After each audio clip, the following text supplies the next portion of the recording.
They say hitting rock bottom makes you stronger. Personally, I think it just makes your back hurt. Last night, my parents disappeared. No warning, no message, just one text from my dad that said, "Handle it, champ." I thought they'd gone to buy soy sauce or something. Turns out, they fled the country to avoid debt collectors. That morning, a legal courier handed me a letter and a large manila envelope. It read, "Congratulations. You've been purchased for romantic companionship by Crowhurst Global Security Holdings." Excuse me? Q. The moment I met Evangeline Crowhurst. She walked up like a gothic ghost. Sharp uniform, polished shoes, not a single hair out of place. "Mr. Noah Kirihara," she said, voice monotone, "I have acquired your legal liabilities and emotional obligations for the foreseeable future."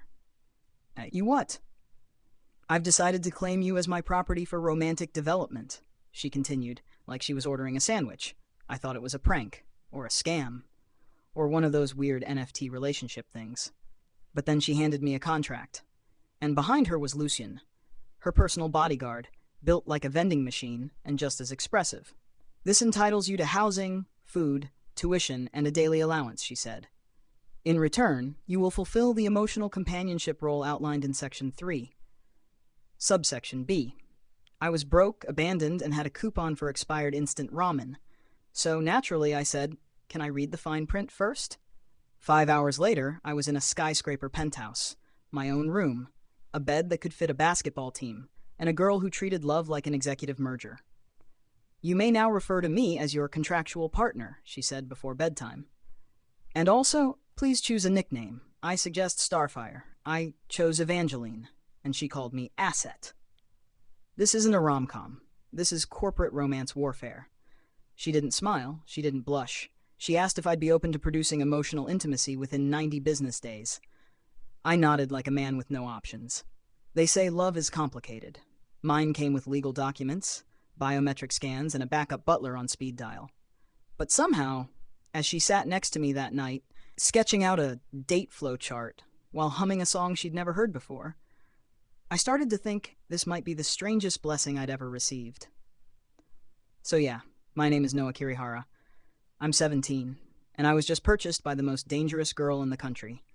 She doesn't know how to fall in love, and I don't know how to escape. Let's see how long I survive.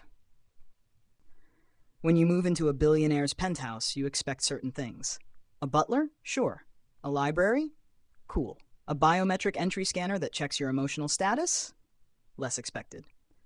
The next morning, I woke up to a tray of perfectly arranged toast, a silk robe I definitely didn't ask for, and a 7-page document titled Orientation Handbook for Romantic Asset, Kirihara Noah.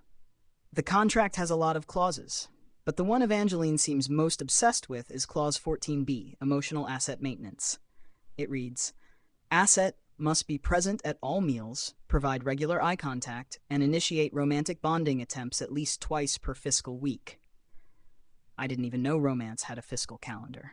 That day, she walked me to school. Correction. Her driver dropped us off in a bulletproof SUV that looked like it belonged to a diplomat. I tried to sneak in quietly, but I forgot this was high school. Stealth isn't a thing when you're riding in on literal luxury.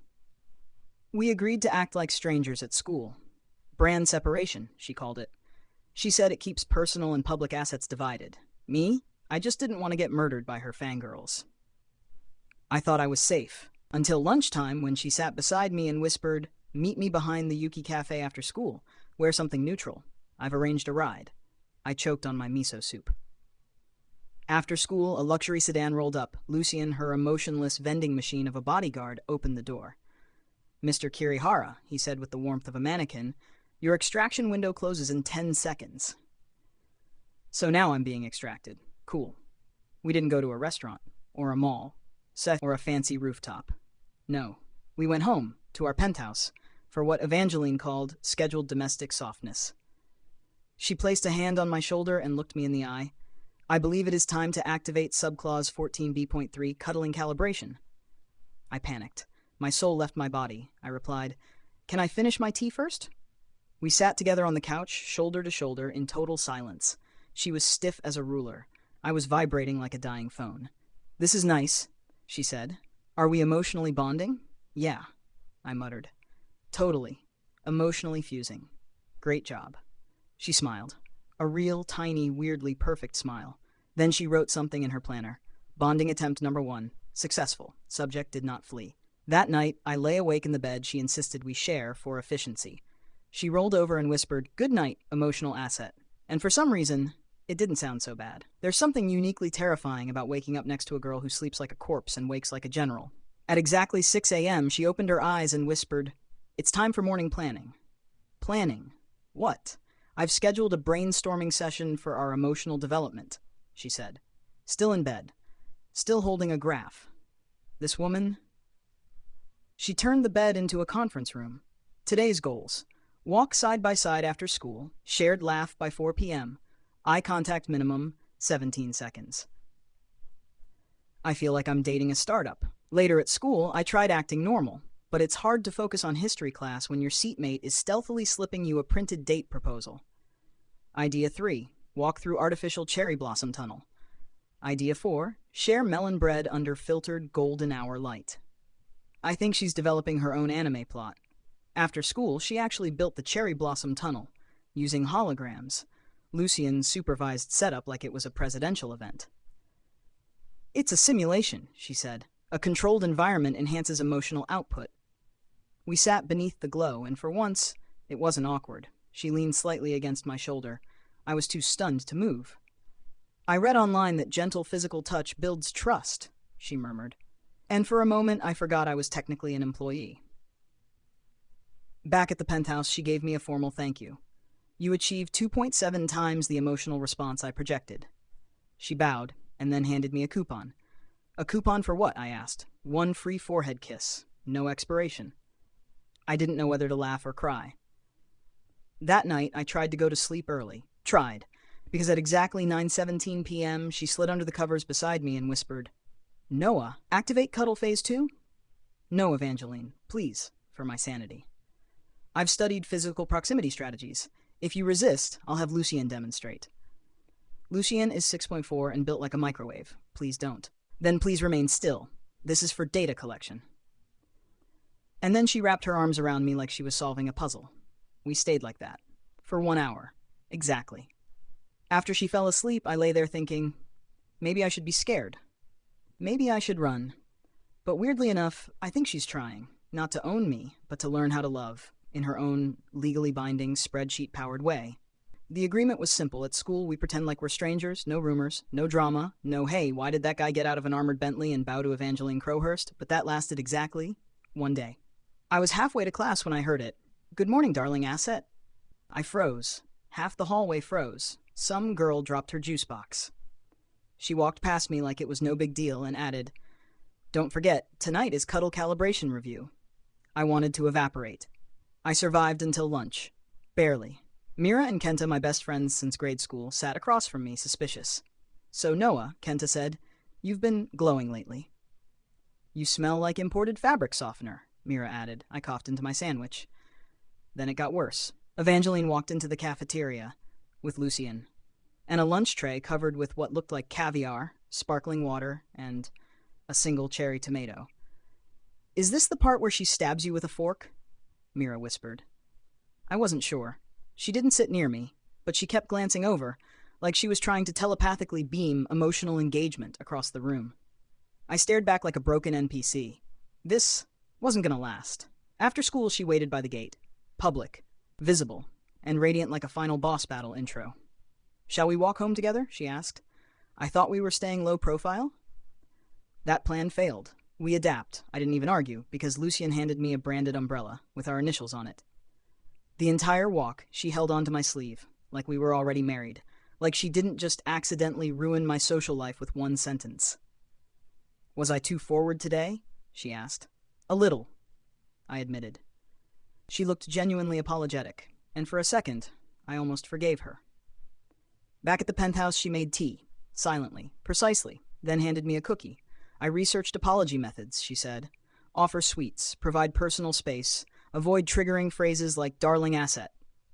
That's progress, I think. Later that night, she sat on the couch beside me, not touching, just sitting, watching some old rom-com she downloaded for case study purposes.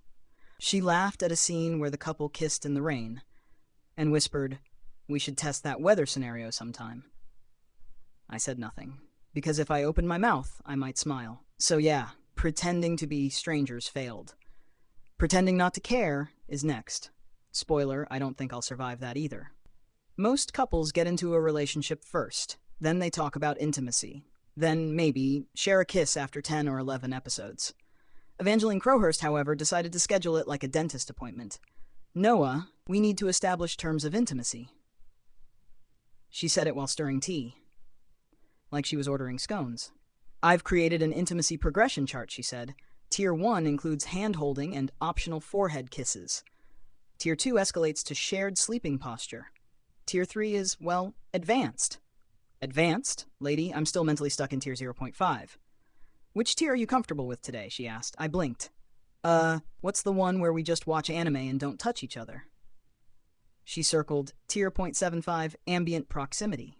That night, we sat 2 cushions apart, watching some fantasy series about a knight and his tsundere dragon wife. She took notes. I asked why.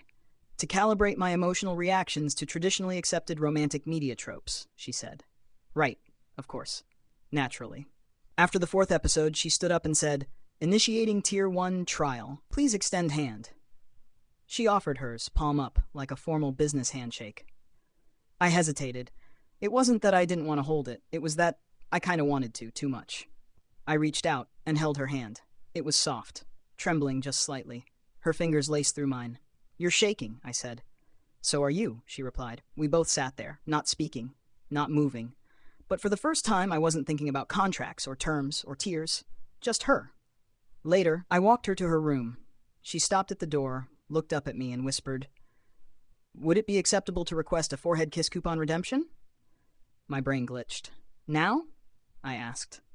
Clause 14b recommends intimate momentum be maintained within 72 hours. Of course it does. I stepped closer, gently placed my hand on her shoulder, leaned in, and kissed her forehead. She didn't say anything, just closed her eyes and smiled. No charts, no clauses, just a quiet little moment. And it was perfect. That night I lay awake staring at the ceiling, not because I was nervous, but because I realized I wanted more of this. Not the money, not the mansion, just her, without terms. I'm still a broke kid from nowhere. She's still the heiress to a tech empire. But maybe, just maybe, this thing between us is starting to look a little less like a contract and a little more like something real. Evangeline Crowhurst knows how to negotiate billion-dollar contracts. She knows 14 martial arts. She once outbid a Saudi prince on a hotel, but last night I found out she didn't know how to use a hairdryer. Why is this machine so loud? She asked, staring at it like it was a small beast. Because it's a hairdryer? It's terrifying, and it scorched my ear. I took it from her gently, trying not to laugh. Most people learn this in middle school, I said. I never went to middle school, she replied. I didn't even know how to respond to that, so I just kept drying. And she closed her eyes. Peaceful, like someone who'd never been taken care of before. The next day, she told me she had something special planned. I've recreated a simulated date environment in the courtyard, she said proudly. What kind of environment? A controlled emotional experience with floating holograms. I should have asked sooner. She called it Romantic Scenario 2A, Casual Affection in Pseudo-Nature. There was picnic food, and a digital swan lake. Lucian was playing the violin in the corner, in full tuxedo. I sat on the blanket like a hostage. Do you feel anything? She asked, holding a strawberry up to my mouth. I blinked. Yeah, mostly secondhand embarrassment. I'll take it, she said, and wrote that down. After the picnic, we lay on the artificial grass. It was surprisingly soft. She stared at the fake stars above us, holograms, sure, but somehow she looked happy. Did I overdo it? She whispered. A little, I said. Would you have preferred something simpler? Actually, no. It hit me then. This girl, this brilliant, awkward heiress, she was trying so hard to understand something most people take for granted. Affection, connection, normalcy. She couldn't fake it, so she built it. That night, as we headed back inside, she hesitated at the door. Noah? Yeah? Can we do something truly normal tomorrow? I smiled. Sure. Want to eat convenience store ramen under a bus stop? She lit up like it was the greatest idea anyone had ever said. She's still an enigma. She still files emotional reports. But tonight, she asked me to brush her hair. Not because it's efficient, not because of a clause, just because. And maybe that's what love starts as. Not fireworks, but quiet understanding.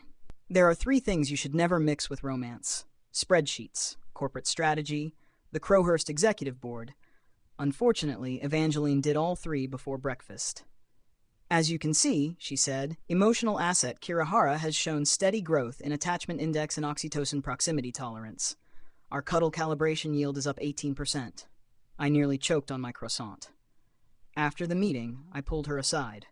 You gave a PowerPoint on our feelings? Yes, she said. They requested weekly reports. I added animations. Evangeline, romance isn't quarterly performance. It's not? Oh no, I realized something right then. She was trying to love me, but she was doing it in the only language she knew: data, discipline, deliverables, and I was letting her. That night, she sat across from me at dinner, silent, nervous. Not like her. Did I do something wrong? She finally asked. No, but maybe we're doing this wrong. She blinked. Then what's the correct procedure for us? I reached across the table, held her hand. We stopped measuring it, just feel it. The next day, there were no plans, no fake parks, no scheduled cuddling. She just sat beside me on the floor and asked, "Want to rewatch that dumb night anime again?" "Only if we get to cry at episode 10 together." She smiled. No data points. No notes. Just us. Later, she asked me something unexpected. What does love feel like when it's real? I thought about that. All of it. The quiet brushing of hair, the awkward cuddles, the way her fingers tremble when they reach for mine. It feels like this, I said. Exactly this. For once, she didn't respond with a graph. She didn't analyze it. She just leaned her head on my shoulder and stayed there. The girl who used to measure everything finally just let herself be. And I held on to her like she was the only thing in the world not made of numbers. So no. Romance isn't a KPI. It's not a deliverable. It's not efficient. It's messy, emotional, unpredictable, and I wouldn't trade it for anything. Not even for Tier 4 cuddle privileges. It started with a single flower delivery. Then came the chocolates. Then the handwritten sonnets from 4 different countries. Apparently, word got out that Evangeline Crowhurst was romantically attached but not yet legally bound, which, in billionaire circles, translates to time to send the yacht. Lucian pulled me aside. "Sir, we've received 2 Rolexes, 1 Falcon, and a limited edition sports car. The Falcon has a love poem tied to its leg." "Why does this feel like a mafia courtship ritual?" Lucian didn't answer. He just handed me the Falcon. Evangeline seemed unfazed at first. Then came the letters. Stacks of them. From heirs, crown princes, and tech prodigies with 10-figure net worths, all wanting one thing: her hand. In marriage, immediately. "They're trying to outbid me," she said flatly. I choked on my soda. She didn't smile. She didn't rage. She just calmly turned to her staff and said, "Shred the proposals, burn the chocolates, feed the love letters to the goats." "Wait. Goats? If it cannot survive a goat," she said, "it's not real." Honestly, she kinda had a point. But that night, she was quiet. Even under the stars. Even during our unscripted cuddle session. She just stared at the ceiling. "Do you want them?" I asked quietly. "Any of them. The princes, the geniuses, the guy with the falcon." She shook her head. "No. But I worry they'd be easier." That hurt more than I expected. "Noah," she said softly, "I'm not good at this. Not love. Not emotions. Not normal." "I didn't fall for you because you were easy," I said. "I fell for you because you're real." She turned to me. "Even when I talk about goats? Especially then." The next morning, she made a rare announcement. "I will no longer accept external courtship proposals."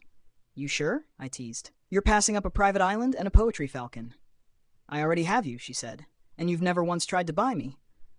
That kind of broke me. So the suitors backed off. The gifts stopped. The goats mourned. But Evangeline? She smiled more, laughed more. And me? I started falling even faster. They tried to win her over with diamonds, with jets, with promises. But me? I dried her hair, watched anime with her, and listened when she was silent. And somehow, that was enough. I used to think the scariest thing in this arrangement was being bought like a toaster. But now, it's knowing she might actually love me, and I'm the one lying. See, I've been stalling, telling her we should wait. That love takes time, and it does. But I've also been using that time to figure out how to walk away. Not because I don't care, but because I care too much, and think she deserves better. Today she handed me a velvet box. An heirloom, she said. It belonged to my mother. If you accept it, you accept me. All of me. My chest tightened. She was offering something real now, something sacred, and I was still pretending I had all the answers. I wanted to say yes, but instead I smiled and said, "Can I think about it?" She nodded. Didn't press. Didn't cry. But her eyes dimmed a little, and I hated myself for it. Later that night, I overheard her with Lucien. "I think he's trying to leave," she whispered. Lucien didn't reply. "I'm not mad. I just don't know how to make someone stay when I'm not paying them." That sentence gutted me. I confronted her. "You think I'm here for money?" "No," she said. "But maybe you're not here because you want to be either." And that's when I cracked. "You want the truth?" She nodded, so I gave it.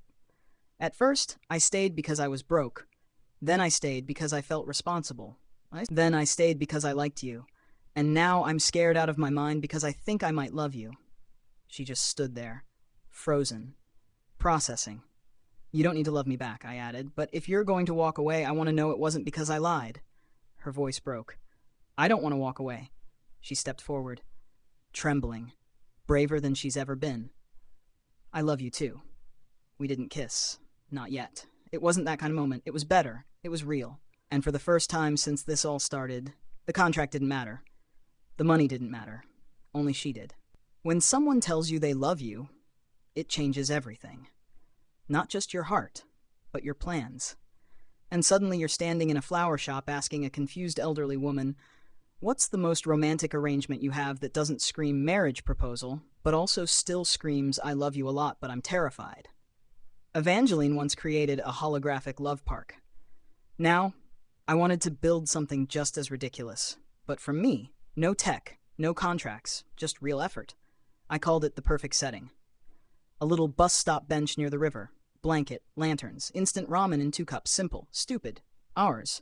When she arrived, she wore a simple hoodie, no bodyguard, no heels, just her. "You remembered," she said, smiling, "convenience store ramen under a bus stop." "Only the finest," I replied. She laughed, really laughed. It sounded like wind chimes. We sat in silence for a while, sipping noodles, listening to river wind and far-off train horns. "This feels more real than anything I've ever done," she whispered. I knew what she meant, because for once it wasn't about proving anything. It was just us, existing, together. "I was scared to love you," I admitted, because I thought someone like me wasn't enough. She put her cup down, took my hand. "You never had to be enough. You just had to be honest." And I was. Finally. Then she leaned in. No ceremony, no orchestral cue, just a breath, a heartbeat, and our first kiss. It didn't feel like a reward or a milestone. It just felt right, like gravity, like home, like love finally catching up to us. I didn't need a perfect plan anymore. I didn't need to escape or to be worth $1 million. All I needed was her hand in mine, and her voice whispering, "Let's stay like this a little longer." The next morning, she handed me the contract, the one that started all of this, the one that said property of Evangeline Crowhurst. Clause 14b, tiered intimacy framework, emotional asset metrics. She handed it to me and tore it in half.